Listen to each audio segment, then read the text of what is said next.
This podcast is a member of the Place to Be Nation family. Visit us at placetobenation.com, the only place to be in your pop culture world. Well, welcome back, Lucha Lushes, and we are here today with a very special episode of Get to Know the PTBN PWO Wrestling with Words edition with my good friend Skillcrane, aka Josh. I don't even call you Josh ever, so yeah, it's this is true. Yeah, Josh Skillcrane. How are you doing tonight? I'm doing lovely. How about yourself? Oh, fantastic! Doing so much better now. After we were talking off there after the kind of difficulties, the little bonus podcast we put out on YouTube. We'll have to share that again on Twitter so people can really just get the feel for it. Now, soak the that bleakest podcast. Yes, I've been listening to Majority Report more recently, and I loved Sam Cedar was talking about it like 9/11. He was calling it 11/8, and he just continuously was referring to it that way, like it was a date to live in infamy, and it kind of feels that way. But I mean, if we're going to talk about dates that live in infamy, let's talk about Skillcrane on the day that he was born. No, I don't know. I don't even know what kind of transition I'm going to do here. Skill, I guess I'll ask you the first question that I'm supposed to get out of the way, and then we can get into the real stuff. Are you now, or have you ever been? We have gratuitous questions? I literally have two questions that I ask on the show. The first question is, are you now, or have you ever been a member of the PWO board? Yes, this one actually I do remember. I have not, actually. I'll tell you, to be honest, just hearing people talk in our chat in other places about how frustrating they feel the experiences sometimes makes me want to stay as far away from it as possible. I am a person who I love what I love, and my God, I could not justify every little thing to everybody every single time. Yeah, I can't blame you for that. I totally get it. It's almost like there's an argument about live bias. I've really taken that on my shoulders as like not really my hill to die on, but it's something I find important. And I don't get upset. I think people think I'm getting upset when I'm having the conversation about it. I just love kind of sussing out the details and saying, hey, this is why I think this way. But I know that's not for everybody. Some people want to just sit back and, oh, I like this thing. Yeah, and that's all that that's like the deepest they want to go. I mean, not saying that you're like a surface level fan, because I've had conversations with you. I'm certainly in between that, but at the same time, the older that I get in particular, this is something that I've kind of noticed myself recently, is that the older that I get, the more I just want to enjoy it. You know what I mean? I definitely have gone through the hyper critical phase of my fandom at one point. And now I'm just trying to kind of enjoy it a little bit more and just, not take it so seriously, treat it for what it is. And also realize, I mean, one of the things that I think is great recently with being able to have so much access to different product and everything is you get to see what a variety of wrestling product there is even out there. So I think if I'm watching one promotion, I'm watching it differently than I am a different promotion, Yeah, no, and you got to take it the way it is. But you did say there was times when you were, getting really deep into kind of parsing everything and picking little nitpicking stuff. What were you frequenting message boards or any kind of communication forums at that time and having the conversation say similar to what's going on PWO? Well, I guess it was more in like the late 90s, early 2000s, and that was a time where, and I don't see this anymore at all, and in fact, there's something that I think kind of is missing with today's product in particular is like, for instance, Nitro, right? Monday Nitro would be on, and we would legitimately have 15 to 20 people in a room watching a show on a Monday night. That's something I can't imagine happening in 2016. Especially with Raw being the big product, like everybody I know who watches Raw, at very best by the end of it, they're just beaten down by it, and that's even people who like it. Myself, I've given up on it completely at this point where I don't even watch Monday nights anymore. I will periodically watch SmackDown. I will religiously watch Talking Smack. I will semi-religiously watch NXT.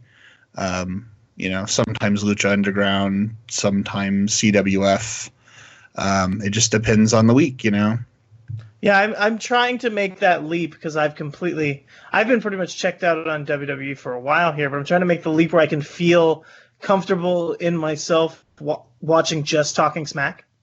And I've watched like a couple episodes, and it's really rewarding. Like, you don't need to watch SmackDown at all. No, and in fact, I think it's a way better show than, I mean, it's I've said this many times online in particular, but yeah, no, I completely feel that that's the best weekly product that they have at this point. I mean, you know, it's only a half an hour. It's very easy to digest. I think it's a lot of the reason why, you know, NXT has such an appeal at this point is the fact that it's bite-sized, and even if it's not a great episode, I think it goes by a lot easier. And I think there's really something to say about watching a 30-minute show versus having to drudge through a 3-hour product on a weekly basis. Yeah, I mean, but see, I agree with you in that regard. That's why I enjoy Talking Smack. I've even kind of checked out of NXT, but that's not the way that you take in all of your media, because I know that you love films and you love the longer the better, right? So, like, yeah, where's the disconnect there? Where like you're willing to watch a 16-hour movie, but you're not willing to watch 3 hours of wrestling. Yeah, no, you're right. Like I did, and Adrian probably is not aware of this, but like, yeah, I took a trip to Houston, about 3.5-4 hours from my house, to watch a 6-hour movie recently that I thought was the greatest thing I've ever seen in my life, just about it, to then turn around and drive back 4 hours to then, wake up and go to work. And yeah, that was, I thought, probably one of the most rewarding things that I've done in a really long time in terms of what I got out of my time that I spent. But a lot of that was also, getting to hang out with friends and do it like a road trip thing and all that kind of stuff was part of it. But yeah, I do have infinite patience when it comes to watching like a film or something. But I guess it's because I treat it more like an art versus wrestling. I don't, generally speaking, I mean, there's exceptions to every rule. There's definitely been art in wrestling, but I don't really watch art. I mean, wrestling in the same way that I would, something that I would treat with a higher level of reverence, I guess. Yeah, I can totally get that. Adrian, yeah. I think that the 6-hour movie might be something you're interested in. I don't know if you want to get in on that a little. I was going to ask, what was this movie about, and how did you hear about it, and how was your experience watching it? I mean, it's got to be a pretty visceral experience to sit there and watch a 6-hour movie. So what was that like? Yeah, I mean, so it was, there's an artist, his name's Matthew Barney. He's probably my favorite artist in the world. He's mostly a sculpturist, but he also has made several films. The first thing that I really became acquainted with him was a 5-film piece that he did called the Cremaster Cycle. It's about 7.5 hours or so. Through various means, I was never supposed to see this. It's a very controlled thing, I guess is the best way to explain it. They would sell the copies of the film. There was a limited edition of, say, I think it was like 10 of each movie. And they put them in a encased, like a vitrine is what they call it, which is basically like a table floated up with some legs, generally glass open, presenting it as a piece of art. And it was a laser disc originally. And then some lovely human that I guess felt that art should not be exclusive and should actually be something that is shared with the masses, even though it was never intended to be. They leaked it online, the entire thing, and I've seen it, and it's amazing, and I've shown it to friends, and granted, it's one of those things where if you show it to 95 to 99% of the people on the earth, they're going to hate it. And I could 100% understand why. It's tedious, it's long, it's challenging, it doesn't have a narrative, it's, you have to interpret things on a really deep level. I guess to get back to why this movie appealed to me is kind of the same thing, where with Cremaster Cycle, I have a 700-page book and 5 like 100-page books or so that sort of break down all the aspects of it, from the art to the symbolism to, you know, each meaning of every single piece within it. And to me, being able to study something in that depth is really intriguing. So that's what this movie was it was called River of Fundament, and it was the 6-hour movie. But to explain what it's about, I think would it's probably more difficult of a conversation than I think I would ever have trying to explain anything else I've ever seen or experienced. And I think B, it would not do it any justice. But just a very, very interesting film. There were parts of it that had no dialogue. Like there was almost a 2-hour segment that was just noises. Wow. You know, for instance. Yeah, and I thought it was, by the end of that segment, I could not believe what I sat through just then, because it was broken up into 3 segments. They would, after about 2 hours, they would let us go use the bathroom or whatever, basically, start it back up again. Oh, so you had some what are they called, interludes or what's the like intermissions. Intermissions. That's what it is. Like 10 minutes in between. And so that was cool because, at least we got to stretch our legs and everything, because 6 hours sitting there, and the chairs also, eventually become not comfortable. But I don't know how to explain it really, to be honest. It was just one of those things where I think that everybody should experience something like that once in their lives, whether or not they love it, hate it. But I think it's hard not to appreciate something that goes to that length to be interesting, I guess, if you will. But it was, the basic gist of it was that Norman Mailer, the author who has passed away, it was a wake at his house is what it started off as, with all of his friends gathered, and then it kind of splinters off to a bunch of different, subplots and different realities and that sort of thing. That sounds really interesting. I don't know if I personally would have the patience to sit through that, but I like to think that I would want to do that someday. You know what I mean? Because I've heard of those movies. There's somebody I read about the other day. They did like a 16-hour long movie or something like that. It was something insane like that, and it would be an interesting experience to do it. But that sounds really cool that you were able to get out there and do it. How far of a drive, you said? 4 hours to get there or something? Yeah, about 4 hours or so each way. Okay, I don't know. I don't know if I could see myself doing that though. Realistically, do you see yourself doing something like that, Tim? Realistically, you watch like what 3-hour matches? Like, I almost feel like you could in a way. Yeah, for me, a long trip has never been an issue. I don't mind long trips. If I can listen to podcasts or watch something, and then, sitting there watching the movie, I'd probably be into it, but I don't know that I ever would, because I'm just not a movie person, generally. So, but I wanted to go back to my original question when we first awkwardly started the podcast, just to put Skill even more on the spot. I know it's really difficult for you to describe what it was like watching that movie, but could you also describe being born? I believe there was some darkness, and then there was some light, and I think I was pretty upset to be out. And I heard actually a little bit about my birth, though, interestingly enough. My mom is deathly allergic to morphine. Okay. And so they decided to pump her full of it. Oh, jeez. And she started hallucinating while she was having me, apparently, and thought that the lights that were above her were snakes and that they were coming down to get her, and that the doctors were trying to murder her. So she was pushing me out while trying to fight doctors and snakes. Wow. Well, in a way, giving birth is like you're being murdered in a way. You have something being torn out of your body, that's got to feel like death at some point, I would think. Sounded like it.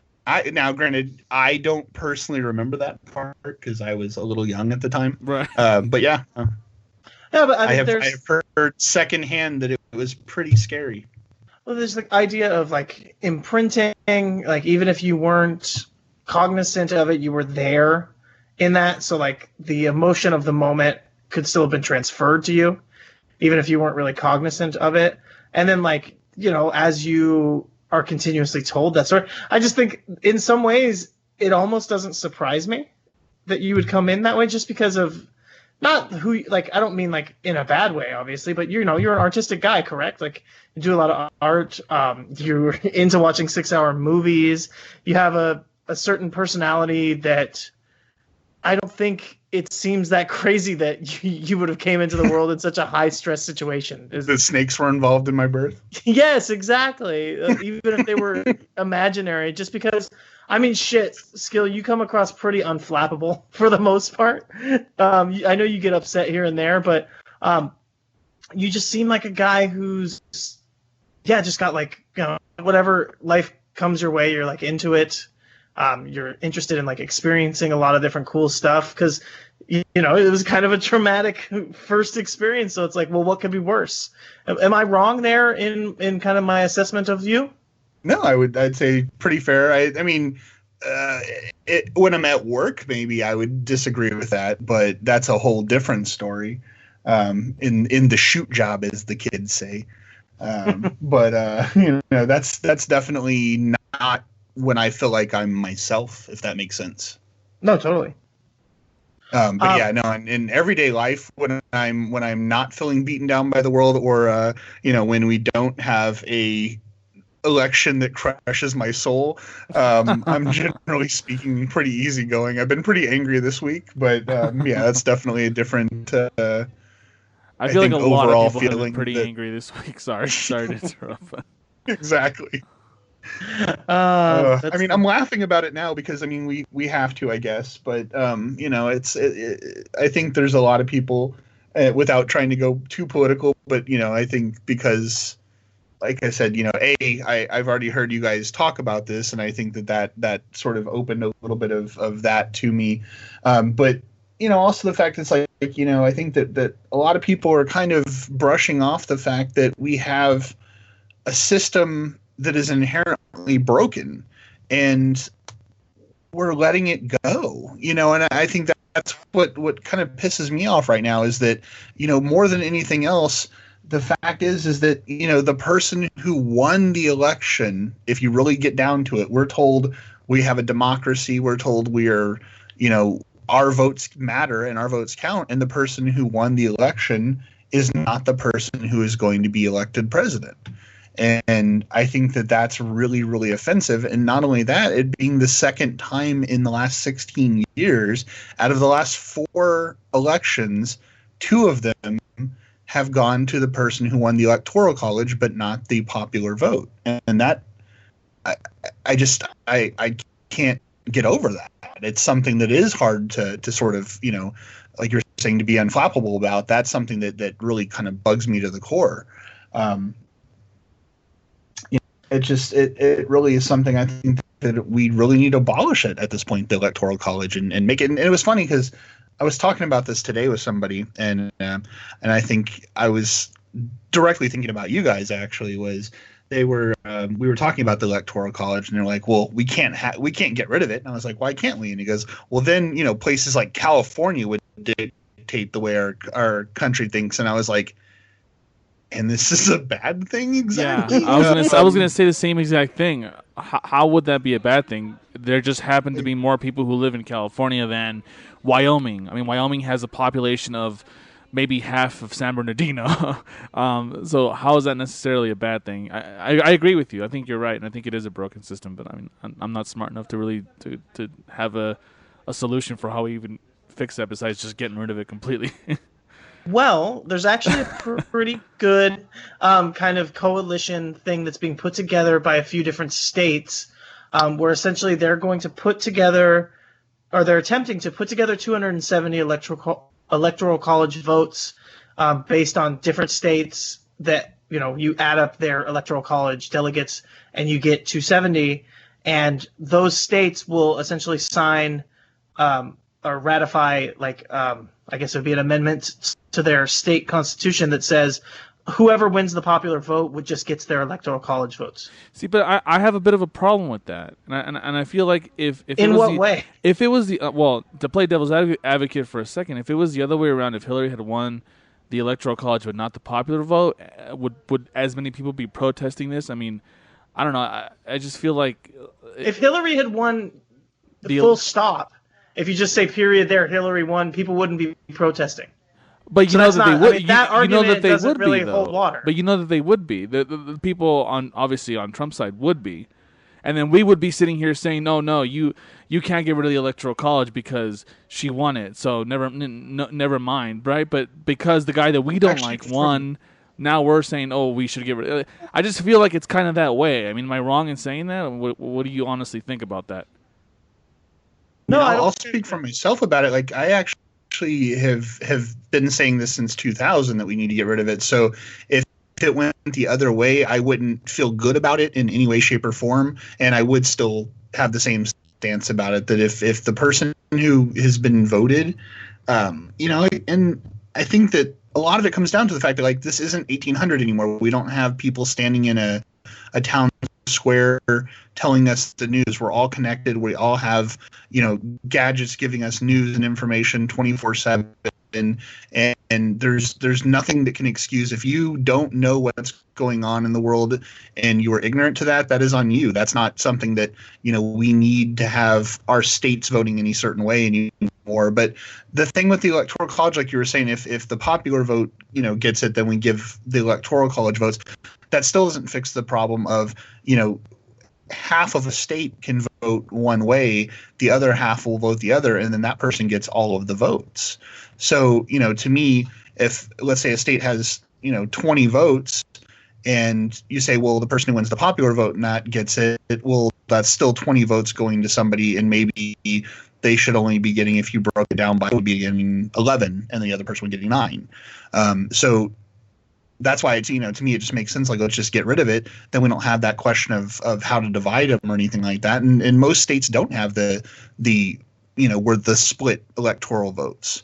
Most of them just do it, one takes all. And that's why, states like mine, Texas, all of our votes go to whichever candidate is winning. And, if you know anything about Texas, it's always going to be red. Yeah. No, I see what you're saying. I don't know if that what I was talking about, if what they're working on is about the popular vote in the specific state or the popular vote nationwide. Oh, okay. Well, okay. My bad. Yeah, they're signing a pact to essentially say whoever wins the nationwide popular vote, they will award their delegates their electoral college votes to that person. So essentially, they're creating a system where whoever wins the popular vote will become president. So wait, I haven't heard about this. I've heard about some petition going around, but I haven't heard about this. Do you know which states are doing that exactly? Or? No, I know that it has I think Delaware was involved, but nothing is real yet because they have to get to 270 before it matters. Like, if they just did this and they didn't have 270 votes, and it's like they're not going to do it. I guess technically it's part of the deal, but I have to look into it because I don't know exactly what it's called. But it's a good thing, and I think that if you're in a state that went solidly one way or the other way, or you're just in a state where you think this is important, push to your local or your not local, but yeah, I mean local as well, but statewide and local government to get involved in this because. It might not be too late. Still, that's kind of the silver lining on the thing, or I guess it might not be quite silver. It might be a little tarnished and rusty right now with what we've got. But there's the movement saying impeach on day one. There's a movement for this, essentially saying he is not necessarily elected yet. There's some states where December 5th is the actual, if you really want to get I was going to say, isn't that the official date where the electors come together and officially say, okay, this is who we're voting for? Yeah, and some electors are not bound to vote the way that the state's vote went. Oh, okay. And there was grumblings, I think it was like Washington or somewhere, where there was an elector who said that if his state with Hillary, he would still vote for Trump because it's like $1,000 fine. Like, that's all he would have to pay for not voting the way that the state went, which is kind of funny to think about. Our democracy works in a way where a guy can get punished $1,000 for essentially disenfranchising the vote of an entire state. But that's America. So wait, hold on. This is what I think you just revealed, and this is I think kind of going to be shocking for a lot of people. What you're telling me is that there is corruption on a political level due to money?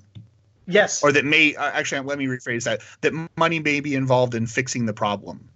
Exactly. Somehow we could fix this problem with money.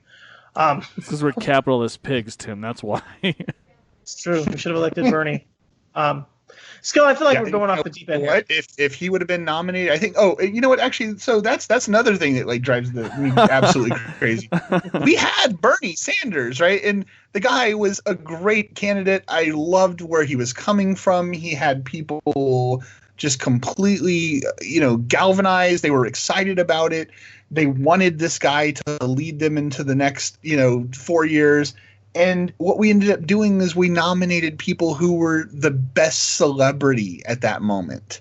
Because the Trump name, because of his TV show and more than anything else, and the Clinton name because, well, her hubby used to be a president at one point. So, we have these brands at this point now, and America apparently is so into brands that they don't really care about going for the best candidate. And I think that's part of what caused us to be in this position in the first place. We had an incredibly compelling candidate on the side of the Democrats, and they didn't nominate him. Really quick, not to get too much into it, can I tell you guys, I was talking to a friend about this yet, can I tell you guys what he said about the whole Bernie thing as far as him and the DNC? Just really quick. Yeah. I said, of course. I basically was telling about, like, I feel like, and this is something that we didn't discuss that night, Tim, but I wanted to talk about later, was that, feeling how, I feel like how the DNC kind of screwed over Bernie. And he said, Bernie, this is quoting from him, Bernie would have got his clock clean, but would have gotten clocked clean by Trump. I don't know if that's an actual saying or whatever, but and then I said, then he said, the guy that was attempting to blow up our system of capitalism would have been crushed by that system, while all the stoner college students never would have gotten off their asses and voted for him, and of course the minority vote never would have come for for that decrepit old white fuck. Again, this is quoting him, not me. He doesn't like any politicians, really. And why should the DNC support a guy who isn't a Democrat? It's their party, and he only changed his party affiliation because he's just another opportunist politician who realized he'd never get a shot in hell with an independent behind his name instead of a D or an R. Our whole fucking system is to blame for this shitty primary and final candidates we got. Trump is right. The system is rigged for all those fucks. Well, unquote. Okay. So how do you feel about that? I mean, I feel like there is... It's a flawed... He comes at it from a flawed perspective of reality, though. Because... It's a lot to unpack. because his concept... He's actually attributing something to Bernie that's not correct, which is like... how everyone, even during the inauguration speech, was waiting for Trump to say, haha, it was a joke. I didn't mean it. I wasn't actually running for president. Yeah. Realistically, that was actually what was going on with Bernie. Before he even ran, he openly said, I am running only to influence the talking points of the election and not to become president. He did say that. And he wasn't in the race until the very end. And like he didn't have a full staff. He didn't have the money. He didn't, Like he wasn't running a full campaign until it was too late. So to say like he switched to being a Democrat opportunistically is really incorrect. He switched to being a Democrat just so that he would have a place at the table so that his voice would be heard. Yes, you could call that opportunistic, but it wasn't about so that he could become president. It was about so that people would listen to him. So, that's like his premise to begin with is flawed. So then it makes a lot of the other issues in there kind of moot as to what he's saying. Because, there was some other stuff in there that was incorrect as well. Oh, well, that's just how he feels. And the other thing he went on to say, because I told him, I was like, because a lot of people are saying, and it's true, we sort of memed Trump to the White House, right? He's like one of the biggest internet memes to come out of this whole thing, in a way. And then he said, Bernie's appeal was solely based on being a social media meme. Trump was perpetuating the biggest troll in this country with his campaign until we trolled his ass back and sent him to the White House. The most narcissistic, need-to-be-loved man ever has been given the job that ages men more than any other, and his number one responsibility is to be hated by a vast majority of the population. So I'll end it there. Okay. And when you put it like that, it sounds pretty fucked up even for Trump, even though he is the winner, right? But, like you said, okay, so if this is the thing that ages people more than anything else in the world, he is also the oldest person who has ever been voted in. So we have that to look forward to, at least. Yeah. Yeah, he's gonna fall apart. Yeah. Oh, yeah. He's already, and I mean, it was a nice kind of best of both worlds, because people were talking about Chris Christie and is America ready for a fat president? Well, didn't the doctor come out and say that Donald Trump was technically morbidly obese? Yeah. Look, Or no, he was only slightly obese. He is in the greatest shape of anyone ever, okay? Ever. No, he's huge. He's huge. Except for his hands, of course. Skill, we've gone completely off the deep end here, so I'm going to take it back. Obviously, okay, I guess I'll just put it like it's. To me, I feel it's an art form, the way that you look at it, that's intentionally meant to subvert the government, and what you could consider public property. Did you dabble in graffiti, Skill? I may or may not have had a past as a street artist, if you will. Okay, and I didn't consider myself a graffiti artist, which is, I guess, a slight distinction for a lot of people. But, I didn't do a lot of tag. I did no tagging, actually. I thought that was kind of weak. But to me, I wanted to do more of the art side of things rather than the I'm scribbling my name on something. And I was not talented enough to do like the really big, giant spray paint pieces that I saw everywhere. So what I focused on was trying to do a lot of design and a lot of things that were, when I would draw like some of the bigger pieces that I actually had up, it was more about doing the art rather than, particularly, I don't know how to describe it. Not a lot of spray paint involved to start off with, at least. I did do a lot of stencils and that sort of thing, so there was some of that, especially on the street. But it was mostly like, bigger art pieces that I would then bring in and like wheat paste up or something like that, allegedly. Right, if you were to do those things. So would you see the edict in street art, as I said, as more a subversion of taking back public property for the masses as a place to do art? Or, I'm not trying to be a jerk. I mean, you already pretty much told me you didn't like to just throw up tags. You like to do pieces. It wasn't for you. It wasn't just about getting up. So how much of it was political to you and how much of it was art, or how much of it would, if you were inclined to do such a thing, allegedly? So, I mean, well, I did literally have, in the last election, I had a Romney Ryan Fuck the Poor tour piece that I put up everywhere for a while. That is basically their logo, but, kind of spelling out what they were really trying to do. And that went up all over the city at one point. But generally speaking, I didn't go with the overtly political. It was more of the, subversion, sort of making the street a gallery. In particular, what I would do, I did it a few times anyway, was we have in town First Friday, which is, I'm sure a lot of towns have it. Basically, the first Friday of every month, there's a lot of art openings that happen. And so there's a part of town that has turned very hipster over the years, but is a lot of galleries are located in that area. And where there's a lot of exclusivity in those galleries, even, where it's kind of hard a lot of times to get into a gallery, for instance. I had a lot of kind of connections that I made over the years with doing this, where I was getting work sent to me from people all over the world, especially Europe, Canada. I was getting it from Asia, just a lot of places all over the world. And I would send my work to them. We would put up each other's work. So one of the things that I enjoyed doing was doing street galleries, where I would essentially find like a long wall and put up pieces from everybody, kind of as a grouping and almost curating, an art gallery type of thing, but doing it outside and doing it in that area where the people who were coming in would see it, kind of as an extension of what was inside in the galleries.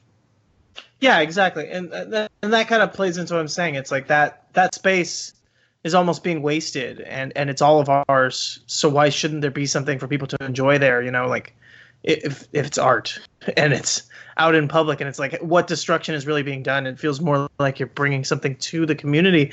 That's exactly how I felt about it. Is that still important to you to kind of? I mean, I don't know. It's a touchy subject because I don't want to just like put you on blast, but is it still important to you to feel like you're putting something out into the community? How active are you in the beautification of the world at this point? Or is it kind of passed you by? Yeah. So, I mean, in terms of appreciating it, I'd say just as high as ever, in terms of actively participating in it. Unfortunately, there was, because of things like the shoot job and having a house and all of this, at one point I had a conversation with my work and said, hey, if, let's just say hypothetically, I ended up in jail for something, what would happen? And they said, well, you would be fired. And I was like, oh, okay, so then that means that I can't pay my mortgage. Oh, okay, well, that means I can't keep my house. I can't keep all of the things that I've built up to for this long in my life. And unfortunately, as much as it really kind of killed me to have to do it, I kind of had to think in that regard and go, once everything's paid off and once I have, everything taken care of, then I can sort of be a little bit more destructive about that potential, if you will. Well, I wouldn't. So as long as I'm working inside of a corporate system, I'm going to have to play it fairly on the up and up, if you will. Yeah. Well, we'll just have to wait a few more years, I guess. I guess take a break now, Adrian. What do you think? I think it's a good time for a break, Tim. Yeah, let's take a break. I don't even know what we're going to talk about anymore at this point. This is just the most free-form episode ever. But we'll take a break. Here's some ads over from Place to Be Nation and come back and just kind of just keep talking at this point. I don't have any idea. Promotional consideration paid for by the following. Voice of Ring of Honor's Kevin Kelly here. I just want to make sure you're all subscribed to all of our great feeds here at Place to Be Nation. Now, it's really easy to do. Just head to iTunes or your preferred podcatcher app today and search for and subscribe to the Place to Be Nation wrestling feed, Place to Be Nation pop feed, Pro Wrestling Only feed, and of course, the Kevin Kelly Show feed, which includes the full archives of my podcast. Subscribe, listen, and then rate us and leave feedback today. And of course, as always, enjoy all the great action of Ring of Honor Wrestling and everything presented to you on PlaceToBeNation.com.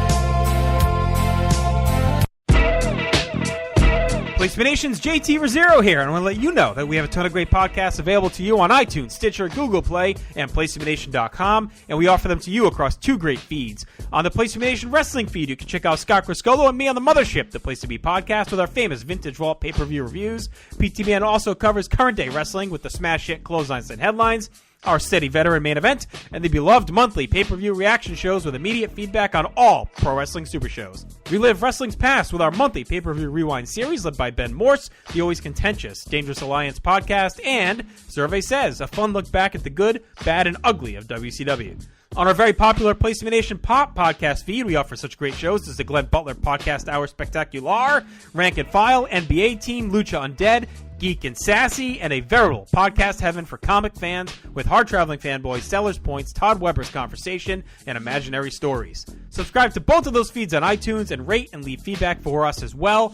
All of these shows, plus others, available at PlaceToBeNation.com, where we cover pro wrestling, sports, movies, comics, plus tournaments and more. Be sure to support our site by using PlaceToBeNation.com/Amazon when doing your online shopping, and download our free Place to Be Vintage Vault Refresh ebooks via the links on the right-hand side of our site. We also want to thank our friends at Boneheads Wing Bar in West Warwick, Rhode Island, and Fall River, Massachusetts, TheHistoryOfWrestling.com, and Scott Keats' Blog of Doom. Be sure to follow us on Facebook, Twitter, Instagram, and Tumblr as well. PlaceToBeNation.com, the only place to be in your pop culture world.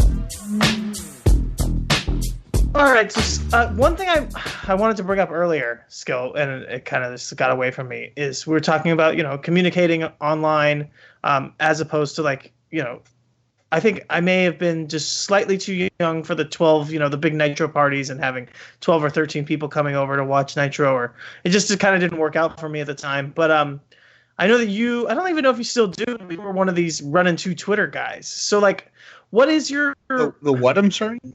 running two Twitters? I know that you have like a shoot Twitter and a wrestling Twitter. What's your relationship to kind of social media and just like the digital space that made you be in that position where you felt the need to have two separate Twitter feeds?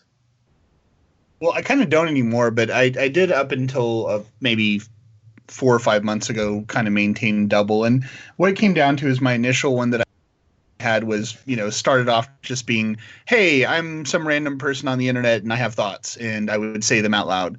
And then it turned into, hey, I have a bunch of thoughts about certain topics. And then it turned into, hey, I have a really, really, really lot of thoughts about wrestling, and I want to talk about that nonstop.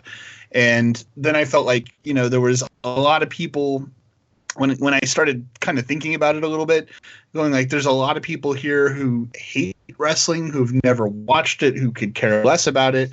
There's people who could care less about what I'm doing in my life personally, or art, or music, or movies, or whatever I'm talking about that day, or pop culture, or, hey, buy my stuff, whatever I'm talking about in that regard.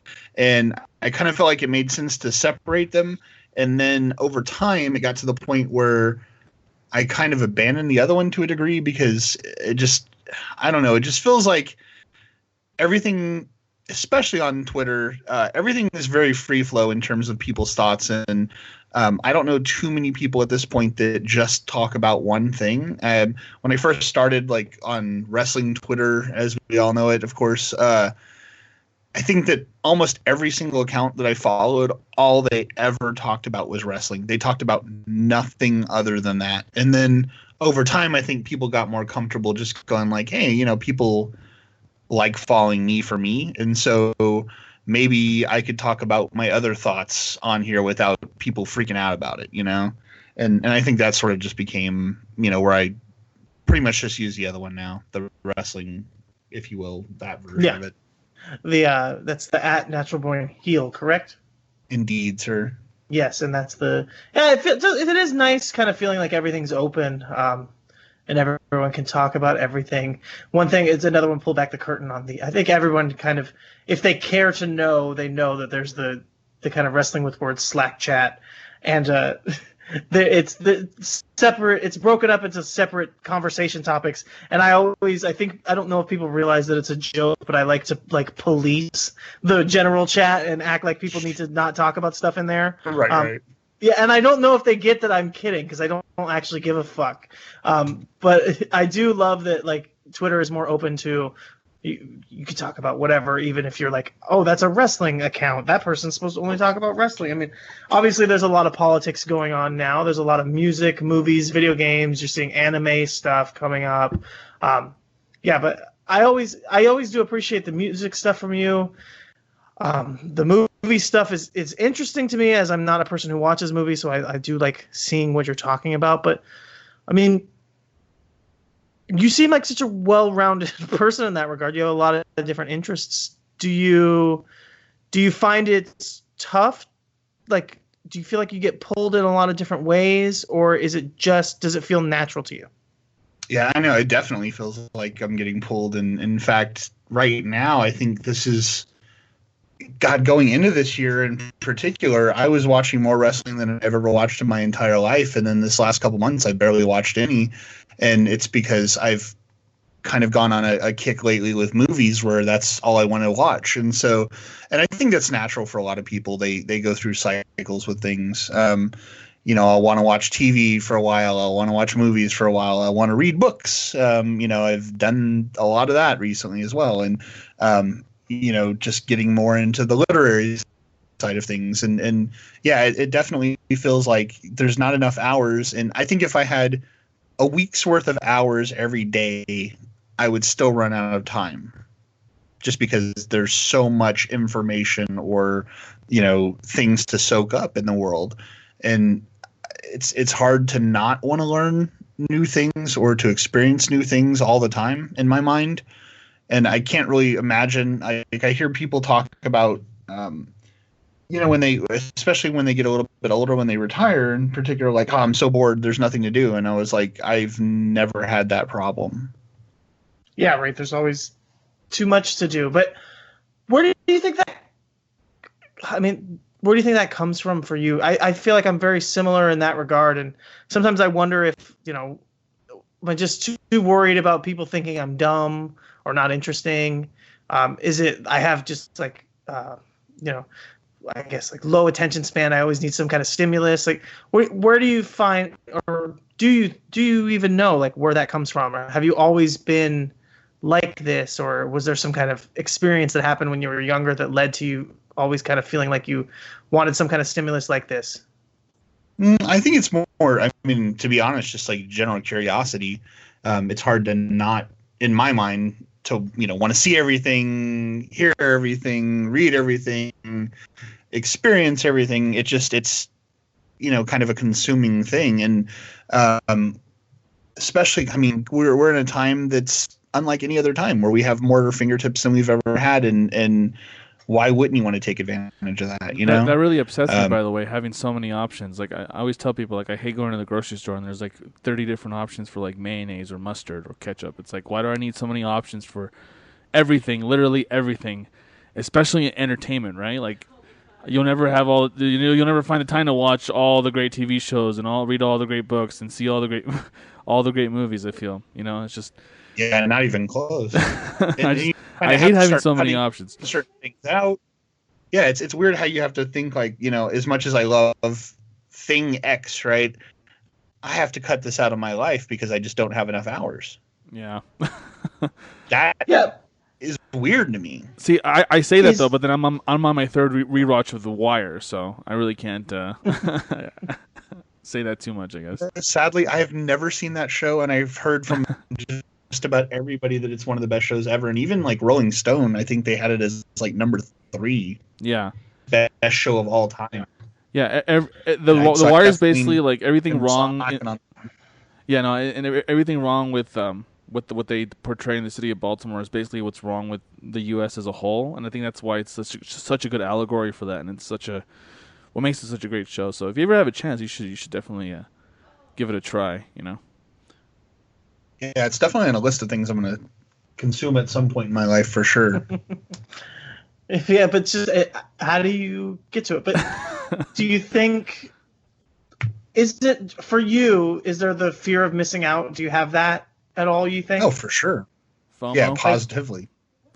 And I don't want to, it's not an indictment, but I want to ask, like, is it important to you that people know that you've seen all this stuff and read all this stuff, or is it just for yourself? Because there's different things kind of drive people to want to consume so much media or learn as much as they can. Yeah, no, I definitely could give a fuck less about what anybody else needs to read or see or anything like that. That's more of a for me, it's kind of almost a journal. Like if I'm writing about something, or especially if I'm tweeting about it, it's like this is me capturing that moment, and that's it. And, sometimes I would like to communicate things to people. So there's that, I guess, that respect. A lot of time, especially if it's something that I'm really like loving, it's like I want other people to experience it as well. And I think that for a lot of people, that's like, that's the joy of watching something that you love, is you get to tell people about it afterwards and be like, oh my God, you have to see this too. So I think in that respect, yes, but in the respect of, do I need other people to feel like I'm smart or well-rounded or knowledgeable? I don't think that I am that a lot of times. And Jesus, like when we talk about wrestling, there's days where I sit around and I, like you're talking about the Slack chat, I'll read it and I'll just be like, I don't know who any of these fucking people are. Maybe I've heard the name, but dude, I don't know what they look like. I don't know what they wrestle like. I don't know, their history. I read letters that allegedly are promotions at times, and I don't know what that is. And I'm like, those are letters. Yep, sure. May as well be a wrestling promotion. So yeah, there's, I think every single person is going to have gaps in their knowledge, and I think that it's just something you have to accept in today.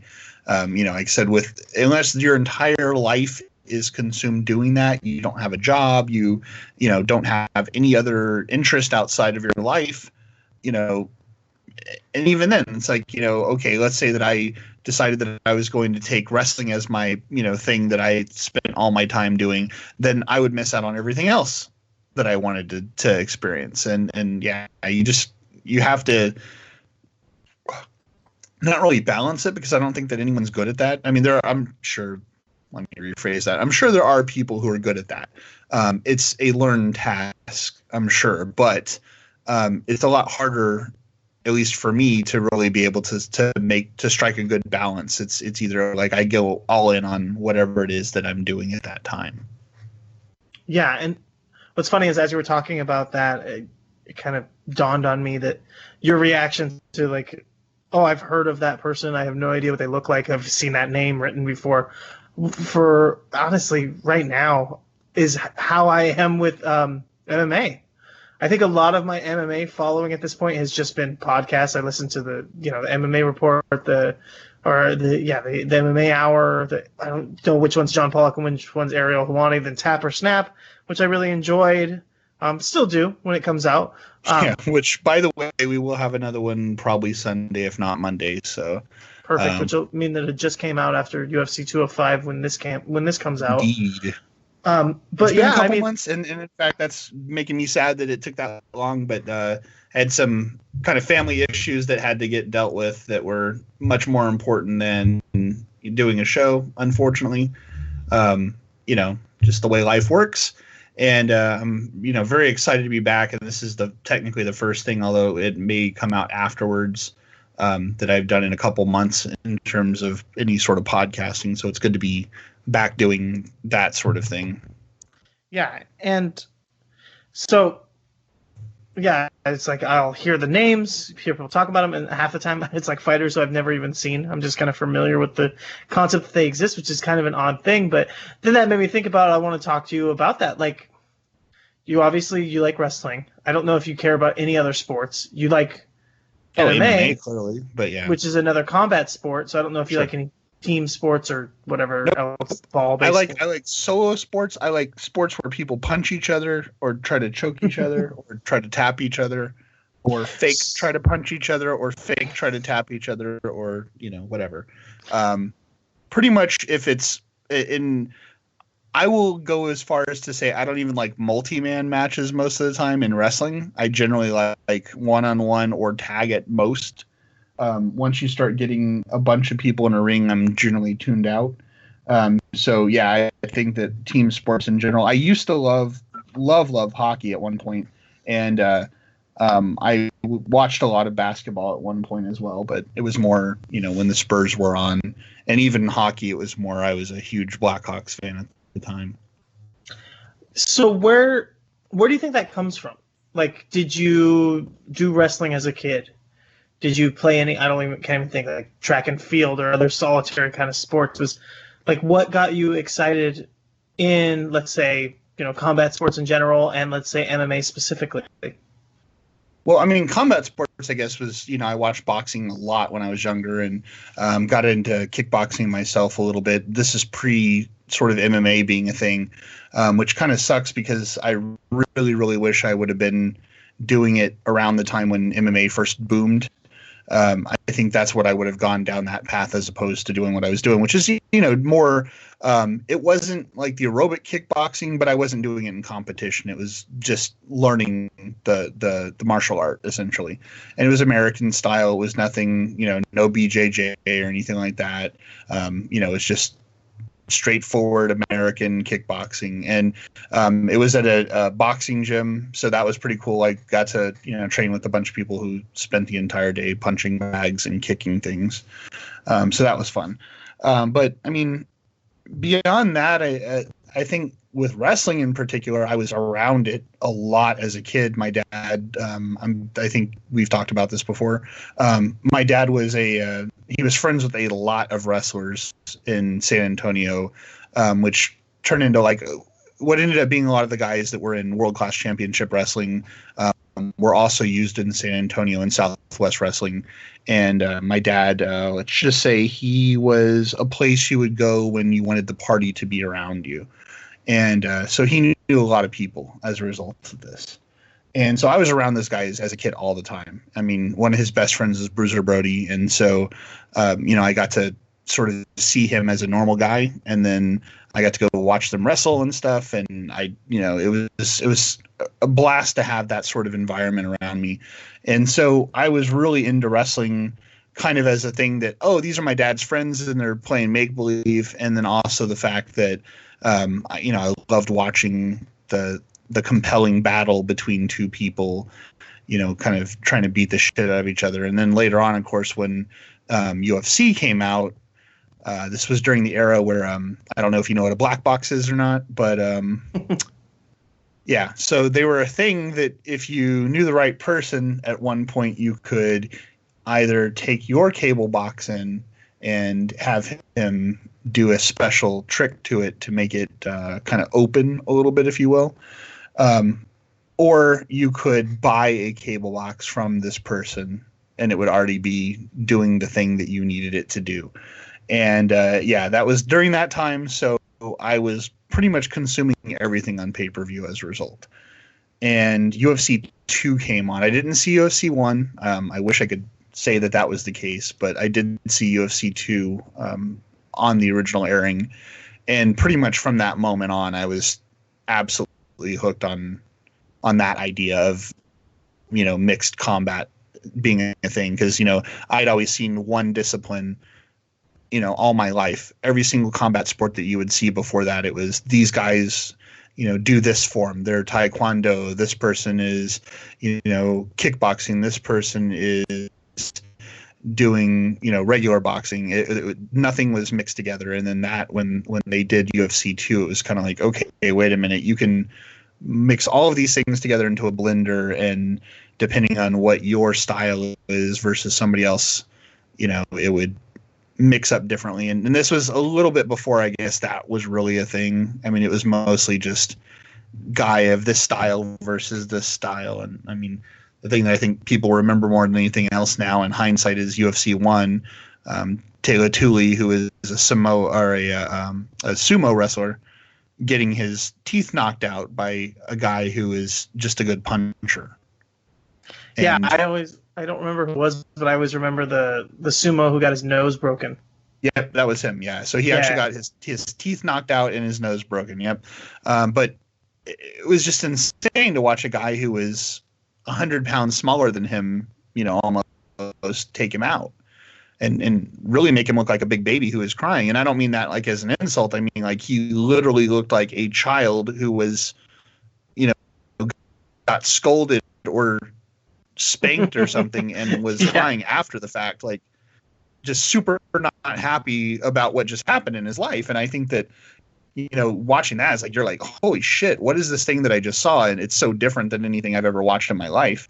And yeah, at that point I was, that never changed. And I think that for a lot of people, I mean, I'm definitely not on my own island when it comes to this.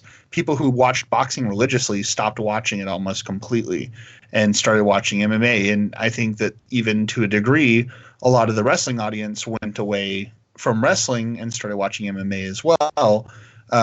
Myself, obviously, I'm never going to give up on the theatrics and the showmanship and all that of wrestling. I still love that stuff.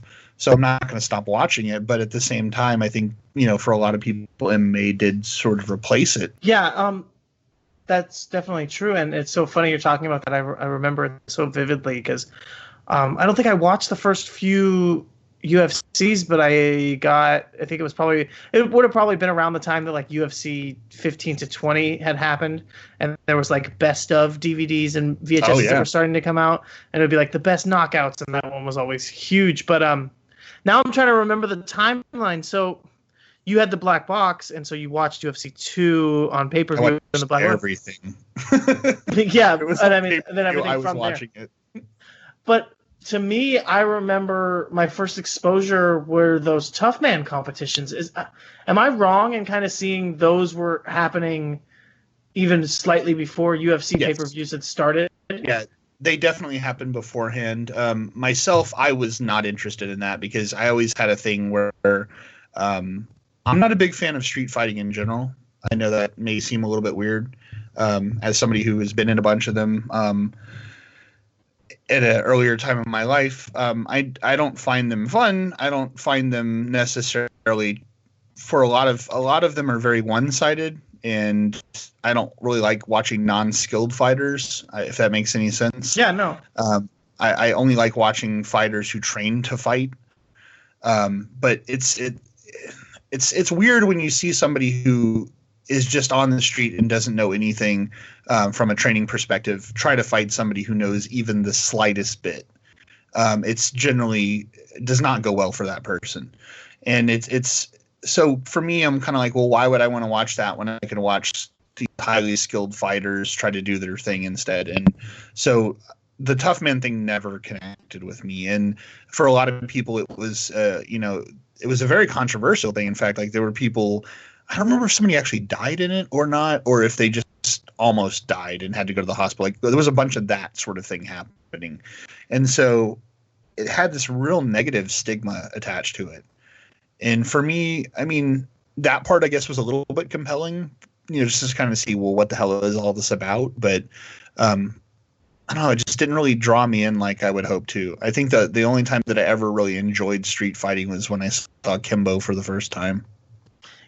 Kimbo was something else. He just had a special aura to him. Yeah, I watched it because it was on, and I always kind of liked the concept of combat sports and even just straight up martial arts where people of the same disciplines were going against each other. So then the tough man thing was like interesting, but I wasn't super into it. But I was just wanting to verify if I remember that correctly timeline wise, because that was, I mean, those tough man competitions were on like just, TNN or whatever. They weren't like, pay-per-view or anything crazy back then. It felt like, but UFC was this big deal. Oh, it's, human cockfighting. It's on pay-per-view and it's dangerous. And now that I think back and think about it, I'm like, they would let just like big liquored up cowboys fight each other in pseudo boxing matches on basic cable. It was so weird to think about.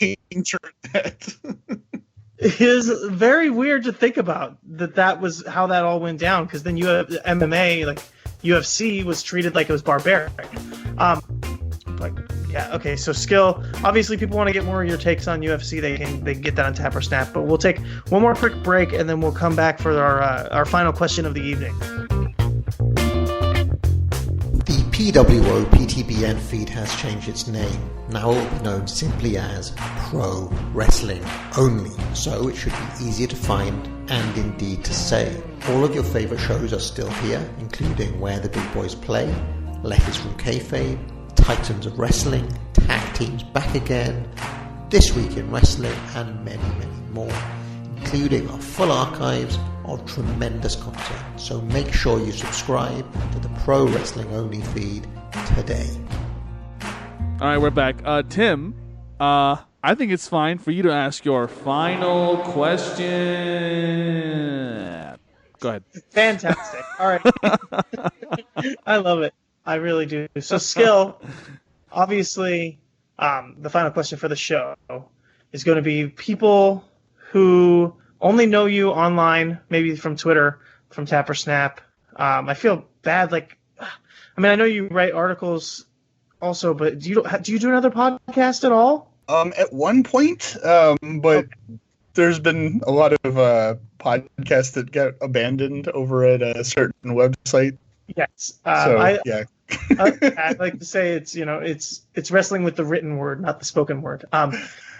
But other than the fact that your real first name is Josh, which I haven't called you once this entire time until right now, what is something that if someone only knew you from that, they'd be shocked to find out about Skillcrane? Maybe that I'm like hyper insanely into interior design. Oh, nice. I had no idea about that. Are you one of these sync porn guys? Oh. I am a furniture porn person. I definitely I lust after things that are beautifully designed. Do you go on Reddit at all? Not very often. Oh, okay. There's actually a subreddit called Male Living Space. I'm not subscribed to it. Nice. I have a shortcut of it on on my Reddit because I'm always curious to see how people like to feng shui their apartments and their homes. You should check it out if you're into interior design. I'm mostly like a mid-century kind of dude. Lots of curves, lots of I guess lots of wood, but lots of, I don't know how to describe it. Like just lots of curvy things.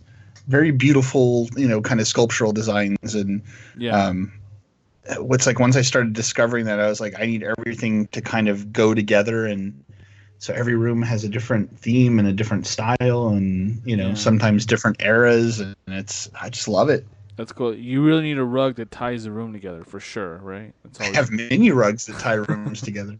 It's always important. But yeah, I mean, I actually had no idea of that. So that is something that's kind of shocking. So, like, what do you think about the egg chairs? That's kind of my touchstone. Are you into the egg chair with the speakers built in thing, or is that a little too I guess what's that, postmodern they call that style? No, that's very much in the right era, in fact, and strangely enough, I thought it was Bauhaus or something. No, well that's mid-century still, but I have been eyeing one of those for quite a while, and I have a space in my room, and I want it to be like a reading chair because we have some. I've spent a lot of time in one of those chairs. Let's just put it that way, and it's weird how it does like a sensory deprivation kind of thing where you're inside of your environment. Everything sounds muffled. It's just a different experience. And so it definitely is one of those things where if you're just trying to focus on something, you're not trying to, kind of have all of the stimuli in the world around you, which, I mean, it's really hard. I don't know about you, but if I'm inside my house, there's 15 or 20 different things going on at any given time. But to be able to sit down and like read a book or listen to some music, it's hard to just do that. And strangely enough, that chair makes it much easier to do that, if that makes any sense. And also, I think it's beautiful. I have a lot of stuff. It's hard to explain, but like a tulip stand is basically what those have at the bottom. That's what it's called. It's where it curves to a flat surface. I have pretty much every single piece of furniture inside of my living room has that base. Oh, okay. Yeah, that's really cool, honestly. So Hiro Saarinen is his name, the guy who created that. Yeah, I love it. I mean, again, it goes back to it's your space, and it's for you. And I just think that really it's kind of a cool thing, and it really kind of ties, just like the rug ties the room together, it kind of ties the Skillcrane together. I get that based on everything about you, that like, yeah, you want to feel comfortable in your home because there's so much out there, and there's so much that you're trying to take in, and you need to essentially have the correct domicile to properly appreciate all of the things that you want to experience in life. And yeah, it's like you want to have your nice comfy chair and your nice cozy surroundings while you watch two men punch each other in the face as hard as possible, right? Exactly. You have to have this.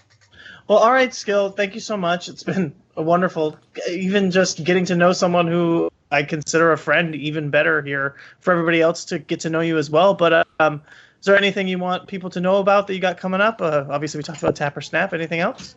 Not particularly. I think, it's always something going on, but that's really about it for now. And like, it's been an absolute pleasure getting to sit down. I know we talked about this so long ago, months ago originally, and it was like, yeah, we're gonna get together and do this. And then, it's always one of the two of us was always busy doing something else. So I'm glad to actually be able to sit down and like I said, not only do the show, but more importantly, actually get to sit down and get to know you a little bit as well. But one day, I'm hoping somebody reverses the show on you and they interview you instead.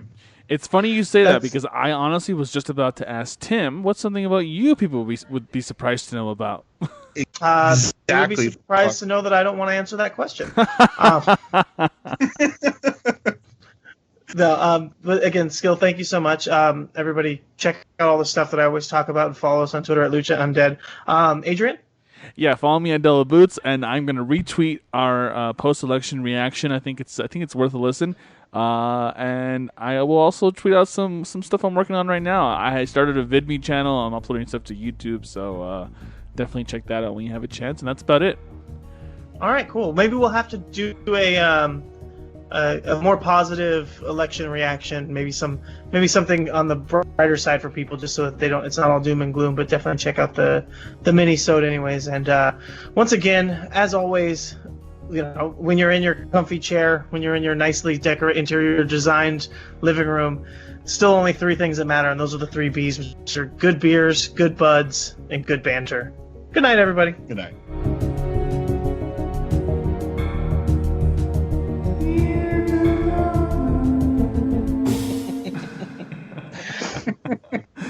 Good stuff. Jesus.